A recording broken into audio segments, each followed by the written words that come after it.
క్రీస్తునందు ప్రియమైన వారలారా, శుభాలు. ఎలా ఉన్నారు? బాగున్నారా? నిన్నటి దినము ఎలా గడిచింది?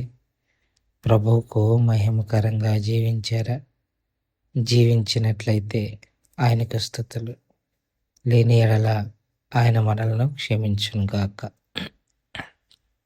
నేటి దిన ధ్యానాంశము ఫిలిప్పీలకు రాసిన పత్రిక 4వ అధ్యాయము 7వ వచనము.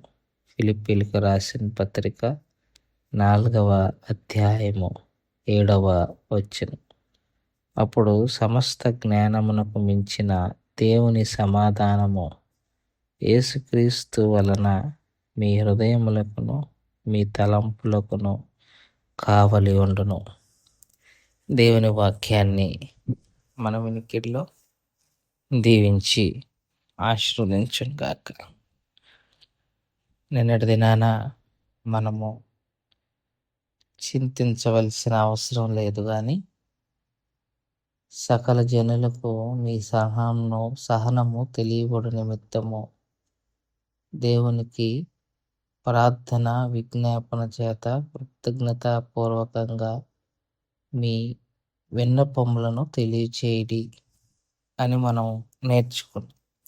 ఎప్పుడైతే మనము హృదయపూర్వకంగా కృతజ్ఞతాపూర్వకంగా దేవునికి మనము కృతజ్ఞతాస్తుతులు చెల్లిస్తామో అప్పుడు సమస్త జ్ఞానముకు మించిన దేవుని సమాధానం,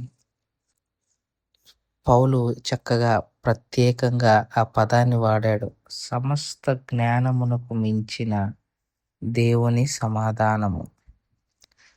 ఎప్పుడైతే మనము హృదయపూర్వకంగా ప్రార్థించుట జరుగుతుందో దేవుడు మన హృదయాల్లో ఆయన సమాధానాన్ని కలుగజేస్తాడు.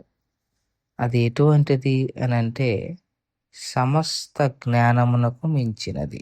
అంటే ఈ లోకంలో దొరికే జ్ఞానం అంతటితో పోల్చుకుంటే ఆయన ఇచ్చే సమాధానము అన్నిటికన్నా మించినది అని పౌలు ఇక్కడ ప్రస్తావన చేస్తున్నాడు.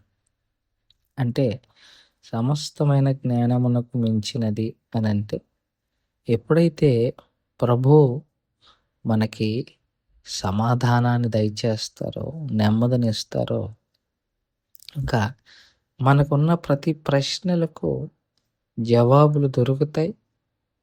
జవాబులు దొరకకపోయినా దాని మీద మనము దృష్టి పెట్టే ప్రయత్నం చేయం.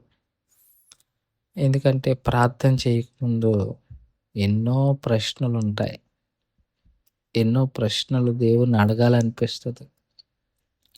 ఎన్నో చిక్కుముడులు మన జీవితాల్లో మనం చూస్తూ ఉంటాం.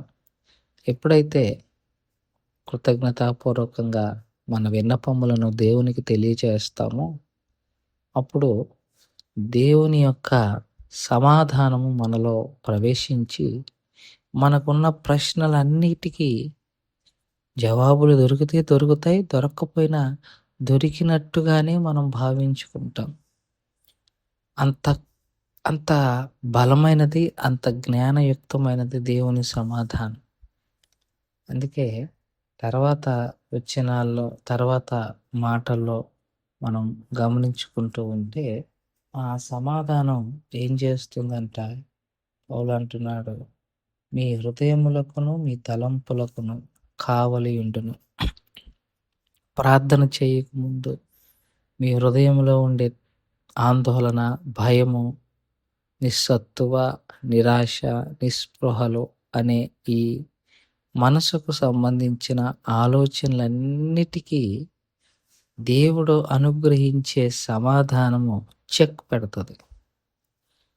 చెక్ పెట్టడమే కాదు, దానికి కావలి ఉండి మన ఉన్న సమస్యలతో మనము కొట్టుమిట్టాడకుండా దేవుడు అనుగ్రహించు సమాధానం అనే పరిష్కారం చేత మనము నింపబడతాం.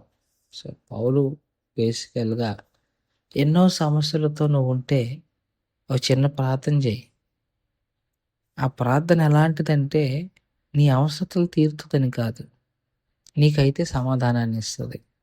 నీ ప్రతి ప్రశ్నకు సమాధానం నీ ప్రతి ఆందోళనకు పరిష్కారం ఖచ్చితంగా వెంటనే ఉండకపోయినా ఏదో ఒక సమయంలో నీకు దాని యొక్క రుజువుని చూస్తావు అన్నది పౌలు యొక్క ఉద్దేశం. కనుక దేవునికి ప్రార్థన విజ్ఞాపన ద్వారా మనకున్న ప్రతి సమస్తమును తీసుకెళ్దాం.